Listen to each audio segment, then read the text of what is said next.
Good morning, guys. I just wanted to pick up from my last video with POV. We were talking about how I have been through quite a tough time with my son over the last few years, and that I'm quite aware that it's about the child, but I also mentioned that it's about us as adults caring for that child, whether it's your son, grandson, granddaughter, niece, nephew, whatever it might be. And I just kind of wanted to touch base on the aftermath, on how I feel, how probably most of you feel. It was a tough time. I've kind of touched on what that was about, and I don't want to go into that too much today, but my feelings and my emotions probably didn't help at the time. It probably escalated things even more, probably to orbit and back, to be fair. So I'm quite highly strung. I'm a bit of a prima donna. It's the job I do. I'm a business development manager. So it is naturally based in me to be quite highly strung, which is not a bad thing. But when things get heated and things escalate, it becomes a bit of a burden and quite a big problem. I come across quite confident. I'm a bit of a glamour puss. I'll always have my makeup on. But through certain times, I'm not a glamour puss and I don't have my makeup on, and actually I'm broken, and I still am very broken. I mentioned the other day Beirut, and it's the only thing that I could think of in my mind to explain how I feel in the aftermath of everything I've been through in the last few years. So if you imagine a beautiful city, glamorous and gorgeous, it gets bombed, and then there's just dust and smoke and nothing else is left, just ruins. And that is my way of explaining it. So when I was going through the tough times with my child, from probably 12 right through to 16, which was drugs, police, gangs, whatever it might have been, although he'll say he wasn't involved with gangs, in my eyes, if you're in that environment, you're in some form of a gang, whether it's girl gang, boy gang, whatever. So a daily basis for me, I work 10 hours a day, but getting up in the morning and knowing my son's being left in the house all day was terrifying for me, because I'd go to work and often think, what's he doing? Is he asleep? I want him to sleep as long as he can, because while he's sleeping, he's not out, he's not getting up to mischief, he's not getting into trouble, or even putting his life in danger. So often I'd be at work, and by 9:30, I'd be ringing his phone, ringing. For him to answer the phone, it was almost a desperation to confirm that he's still at home, he's in the house, everything's fine. But then the other side to the telephone is the no caller ID. And I think every parent out there will know what I'm talking about when I say your phone rings and it says no caller ID. And that can be any time of the day. 9 times out of 10, probably 8:30 on a Friday night. But the no caller ID is usually the police force. Hi, is that Miss So-and-so? We have your son in custody. Why? Because of X, Y, and Z. At first, I'd be straight down there. Always straight down there, dealing with it, trying to sort it out. And then as the months progressed, this was probably a weekly basis or every couple of weeks. And it got to the stage where I just said, I'm not coming. I ain't coming. I'm not coming to your police station. I'm not coming to your custody suite, and I am not being the appropriate adult. And it was almost like a shock to the people on the other end of the phone. Oh, well, you're his mother. I may well be his mother, but this time I'm not the appropriate adult. I'm not the person that's going to sit there and vouch for him to be out if he's done something wrong. I'm not saying he has, because he may not have done, but I am sick and tired of doing it on a weekly basis. So as the years progressed, they kind of got it, and they had to get social services involved, which was my worst nightmare. I'd never, ever wanted that to happen. But they had to step in to be the appropriate adult. Not sure it did much good. Not sure they really supported. But at that time, for me, which we're talking about is me, They had to step in to do the appropriate adult bit, because I couldn't take going to that police station anymore and sitting there for 6 hours in an interview and just being helpless. And in the beginning, I could see the frightness. No, what's the word I'm looking for? How scared he was in the beginning of that police officer or CID interviewing him. As months and years rolled on, I could see he wasn't bothered. He did not give a damn. He didn't care. In fact, I think at one point he probably didn't even care that he'd go sent to prison. He didn't care. Oh, well, everybody else is there. They're getting on great. They love it. Yeah. And I know you've all heard that before. And it's something I hear on a daily basis when I'm out and about in the shops. You hear kids boasting about it like it's a great thing. So, like I said, it just got out of control to the point of I had police at my door at 5 o'clock in the morning. I had police at my door through the day. I even had visits at work. I am so grateful for the work at the time for being so understanding and supportive, because if it hadn't been, I wouldn't have had a job. It wouldn't have continued. They were so great. They offered to even come to court with me on occasions. They offered me outside support, even a solicitor if needed. And my ex-director, I can't thank him enough. He actually had a friend of a friend who was high up in education. And it was a blessing for me, because he did help and sit down at times when I should have been working.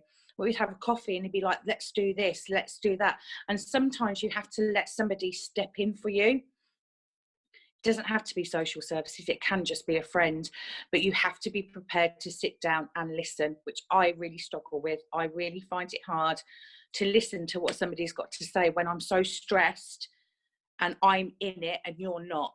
But sometimes you just need that outside person to come in and just handle it.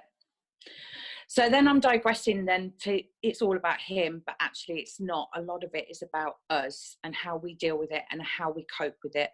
And if I'm really honest, there isn't an answer. There is no answer of how you deal with it and how you cope with it. I don't know how I dealt with it and I don't know how I cope with it, but all I can say is I'm here today to say that I have done it and I'm still dealing with it now. So on a daily basis, I would always be at work. I've never been off work apart from when I was really poorly because of the stress levels.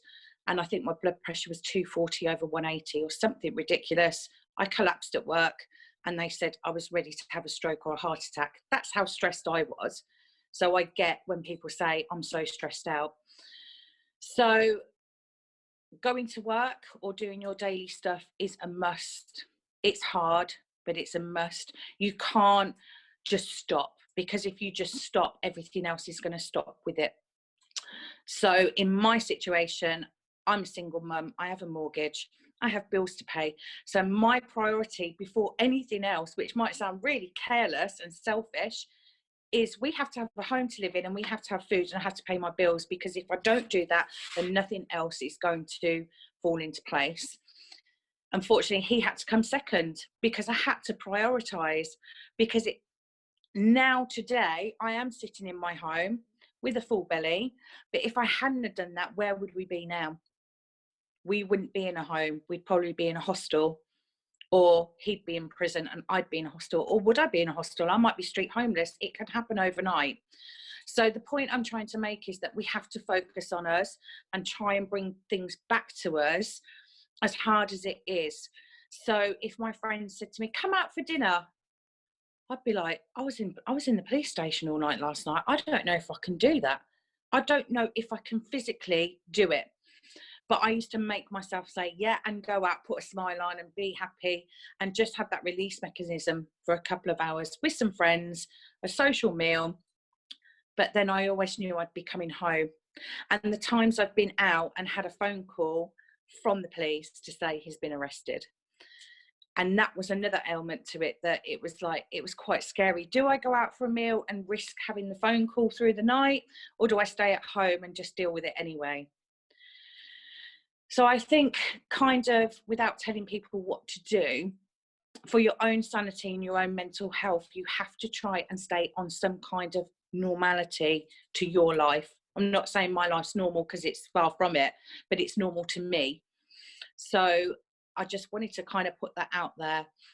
And also that if you really are on your knees, and I mean on your knees, you know, you're crying, you're angry, you're not doing your housework, you're not showering. I've been there, I know. And I'm a clean girl, I'm a glamorous girl, but there was days sometimes I didn't even shower. And that to me was my trigger point to say, I need to speak to a doctor. I need help for me, because my parents weren't helping me. Aunts, uncles, whatever, nobody was around, because you will find in these situations, nobody is around anymore. They might be around and pop in and say hi, but nobody wants to sit down and say, what's going on? How are you? What's he been up to? Nobody wants to go down that road because it's too close to home, and nobody wants to tread on toes, and nobody wants to lose their grandchild and turn against them, or be seen to turn against them. So I was kind of saying earlier, pre-interview, that I have never felt so alone in all my life. I've got hundreds of friends, male and female. I've got neighbours, I've got a bit of family and stuff. But I tell you what, actually, I've had the week off. I've been at home all week. I haven't seen anyone. Nobody's called to say, are you okay? And it's not because they don't love me, it's just because people have got other stuff going on as well, and we have to appreciate that. But I would kill for someone to just, there is somebody in particular, a close family member, just pick up the phone and say, do you know what, babe?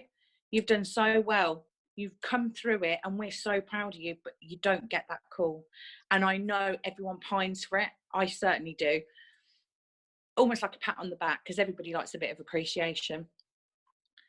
So I guess, like I keep coming back to, is it's so important to look after yourself, because when all's said and done, he's moved on, he's got a great job, he's with his father, which is fantastic, because now they're building their relationship, he's with his younger siblings, but I'm left here on my own. Yes, I'm thankful I've got heating, I've got food and everything else, but inside me, I am so alone.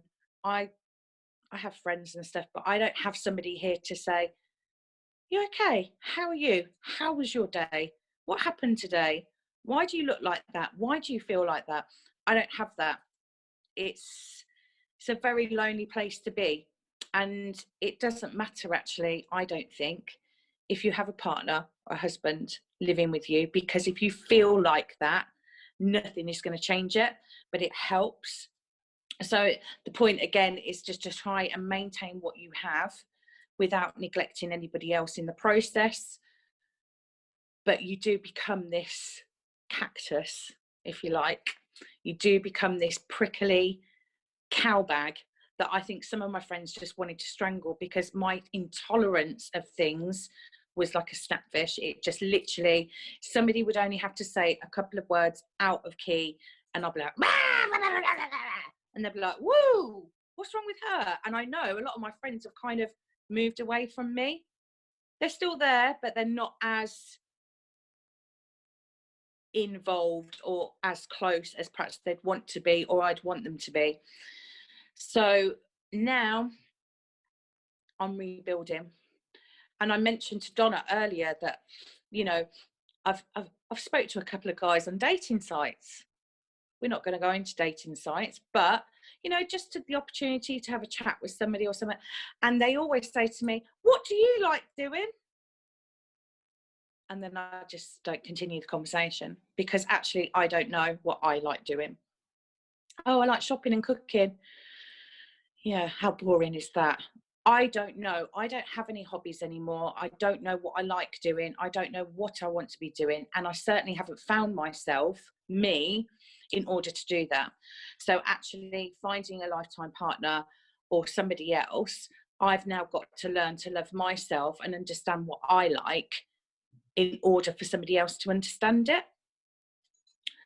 So, as I said again, going all the way back, it is about, yes, you're dealing with the vulnerable child and the state of play that you're in, but all the way through, you have to come back and gravitate towards yourself, because it's only you that's going to be left at the end, regardless of what the outcome is, whether they go on to be millionaires, have kids, families, whatever.